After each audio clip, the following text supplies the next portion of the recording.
संसार में नहीं तो हमारा जीवन निकलता चला जा रहा है।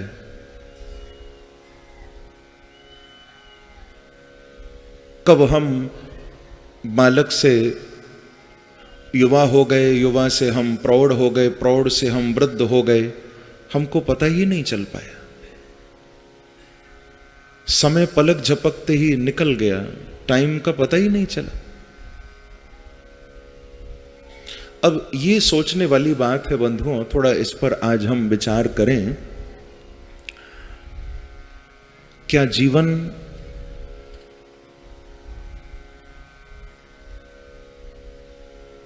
वो अच्छा है जो लंबा हो, या जीवन वो अच्छा माना जाएगा जो सार्थक हो? प्रेम से कहो श्री राधे। श्री राधे। किसको अच्छा मानोगे? भाई 100 साल कोई जी गया, 90 साल कोई जी गया, ठीक है,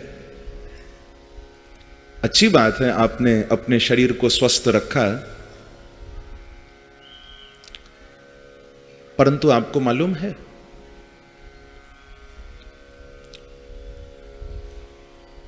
आदि शंकराचार्य जी महाराज ने केवल 31 साल की उम्र में पूरे भारत में हमारी संस्कृति का प्रचार प्रसार किया, और इतनी छोटी उम्र में शरीर त्याग कर चले भी गए।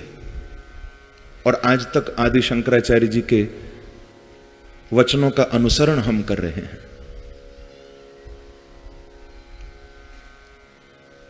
विवेकानंद जी कितने बड़े महापुरुष हुए, लेकिन छोटी सी आयु थी उनकी, बहुत नहीं जिए।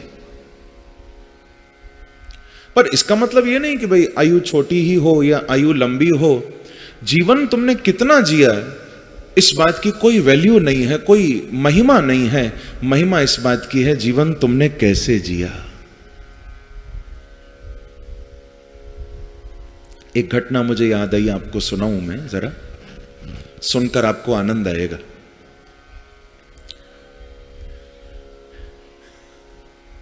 एक फकीर किसी राज्य में, किसी नगर में आया। ध्यान से सुनना। उस फकीर का यह नियम था, वो फकीर उसी दरवाजे पर भोजन करता था जिस घर का मालिक सत्य बोलता था।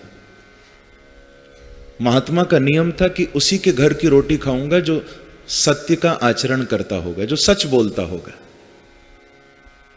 उसी के घर भोजन करूंगा।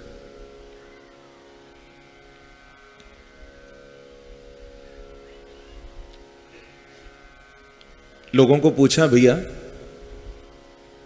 आपके नगर में ऐसा कोई है क्या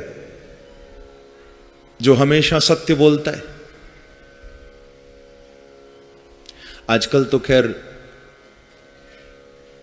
दुनियादारी की मैं क्या चर्चा करूं, आजकल तो लोग इतना झूठ बोलते हैं, और ये बड़े कमाल की बात है, कसम खा खा कर झूठ बोलते हैं। प्रेम से कहो श्री राधे।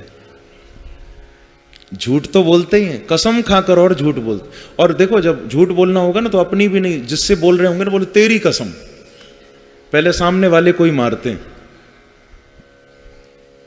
कसम खा खा कर झूठ बोलते हैं।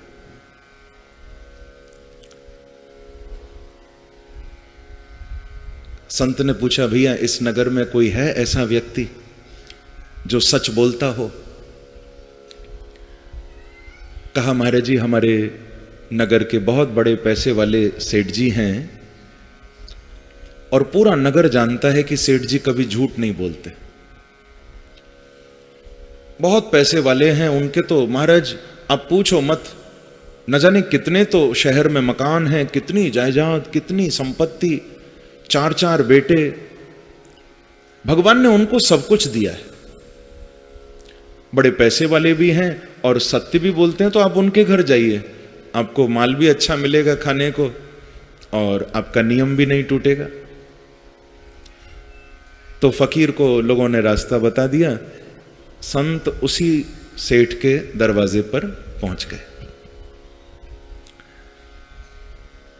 सेठ जी ने जब देखा कि मेरे द्वार पर कोई फकीर आया है, कोई महात्मा आया है, बड़े आदर से अंदर ले गए। प्रेम से कहो श्री राधे, श्री राधे। बहुत सत्कार किया और अंदर ले जाकर खूब अच्छे आसन पर बिठाया, पूजन किया। भोजन की थाली अपने हाथों से सेठ जी लेकर आए कि महाराज जी आप प्रेम से बैठकर भोजन पाइए। अपने हाथों से थाली रखी। अब वो फकीर, ध्यान से सुनना, वो फकीर भोजन करने ही वाला था।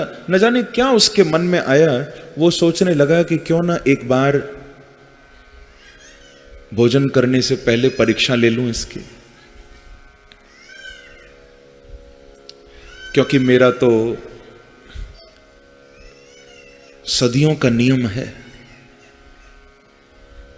कि सच्चे इंसान के घर भोजन करता हूं। अब पैसे वाला तो ये बहुत है, पर क्या पता कभी कभी झूठ बोल देता हो, क्यों ना इसकी छोटी सी परीक्षा ले लूं, मेरा नियम न टूटे। तो भोजन करने ही वाले थे, अचानक वो उठाया हुआ ग्रास नीचे रख दिया और फकीर ने पूछा, बाबूजी, सेठ जी, आपके कितने बेटे हैं? सेठ जी ने जवाब दिया कि महाराज मेरा एक बेटा है। इतना सुनते ही फकीर ने थोड़ा थाली आगे कर दी। अरे ये तो बड़ा झूठ बोलते हैं, क्योंकि जब मैं नगर में आया था तो मुझे नगर के लोगों ने बताया था कि इनके 4 बेटे हैं और ये कहते हैं एक। थाली आगे कर दी। फिर कहा, बाबूजी, सेठ जी आपकी संपत्ति कितनी, आपके मकान कितने हैं? तो सेठ जी ने बिना सोचे तुरंत कहा कि महाराज मेरे 3 मकान हैं। फकीर ने थाली थोड़ी और आगे खिसका दी। ये तो 1 नंबर के झूठ हैं। मुझे तो नगर के लोगों ने बताया था इनके तो इतने मकान हैं शहर में, इतनी इनकी जायदाद है जिसका कोई अंत नहीं, इतनी प्रॉपर्टी। ये तो झूठ बोलते हैं, कहते हैं खाली 3 मकान। आखिरी बात पूछी, अच्छा बाबूजी अब मुझे ये भी बता दो तुम्हारी उम्र कितनी है? सेठ जी बोले, महाराज मेरी उम्र 20 साल है। प्रेम से कहो श्री राधे, श्री राधे। अब तो फकीर उठ के खड़ा हो गया, बोले मैं चला। पैर पकड़े, अरे महाराज क्या बात हो गई, अचानक थाली से उठ के जा रहे हो?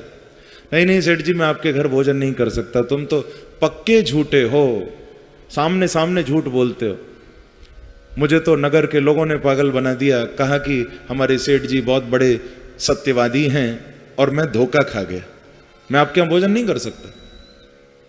अरे महाराज लेकिन मैंने झूठ बोला कब? बोले आपने मेरे हर प्रश्न का उत्तर झूठ में दिया। मैंने आपको पूछा था आपके कितने बेटे, आप कहते हो कि 1, और मैंने सुना आपके तो 4 बेटे।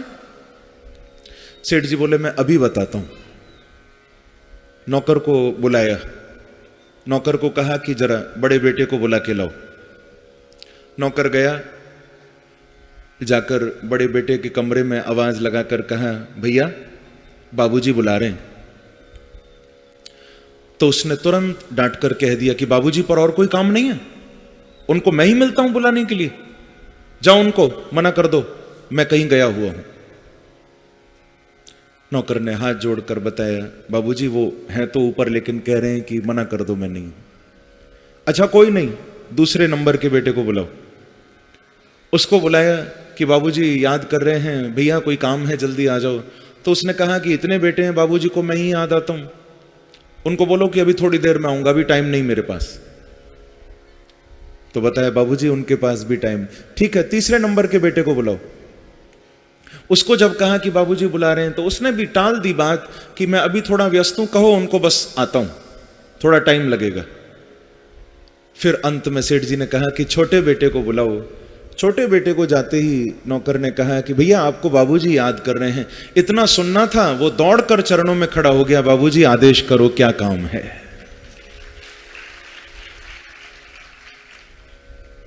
सेठ जी फकीर को बोले कि महाराज अब तुम बताओ मेरे कितने बेटे हैं। जो मुझे अपना नहीं मानते, जो मेरी बात नहीं मानते, तुम बताओ क्या वो मेरे हो सकते हैं? मैं उनको कैसे अपना मानूं? तो भले ऊपर वाले ने 4 दिए होंगे, पर मैंने तो एक को ही अपना माना है, जो मेरी मानता है। अच्छा, ये तो हम समझ गए सेठ जी आपकी बात, लेकिन आपने कहा था आपके 3 मकान हैं, हमने सुना आपके 10 मकान हैं शहर में। आपने कैसे कहा 3 मकान हैं? सेठ जी बोले देखो महाराज, संपत्ति की मैं बात नहीं कर रहा, ऐसे देखा जाए तो मेरी बहुत संपत्ति है, पर मैंने जो अपनी मानी ऐसी केवल मेरी 3 संपत्तियां हैं, 3 मकान हैं। बोले सबसे पहला मैंने हॉस्पिटल बनवाया है, दूसरा मैंने नगर में अन्न क्षेत्र खुलवाया है, और तीसरा मैंने परमात्मा का मंदिर बनवाया है। मेरी तो यही 3 संपत्ति है जिनसे मैं कुछ समाज के लिए कर पाया। मैंने ये 3 ही अपने माने हैं, बाकी तो संपत्ति 30 वर्ष, तो इसका भी थोड़ा भेद खोल दो। तो सेठ जी ने कहा कि बिल्कुल महाराज, हूं तो मैं 70 से ऊपर का, पर क्या करूं, अपने सदगुरुदेव के चरणों में मंत्र लेकर मैं पिछले 20 साल से साधना कर रहा हूं। तो जो समय मैंने भजन में बिताया, मैंने तो वही अपनी आयु मानी है, बाकी समय तो मेरा बेकार ही चला गया। जितना समय मैंने परमात्मा के लिए बिताया है अच्छे काम करते हुए, सत्य का आचरण करते हुए, मैंने तो उतनी ही अपनी आयु मानी है, आगे पीछे मुझे पता नहीं। तो मैं आपको ये बात इसीलिए कह रहा था बंधुओं, जीवन हमारा कैसा निकला, कितना हम जिए, वो बड़ी बात नहीं है। हमने जीवन में काम कैसे किए, ये बड़ी बात है। हमारे जीवन में हमारा आचरण कैसा रहा, ये बड़ी बात है। प्रेम से कहो श्री राधे। श्री राधे।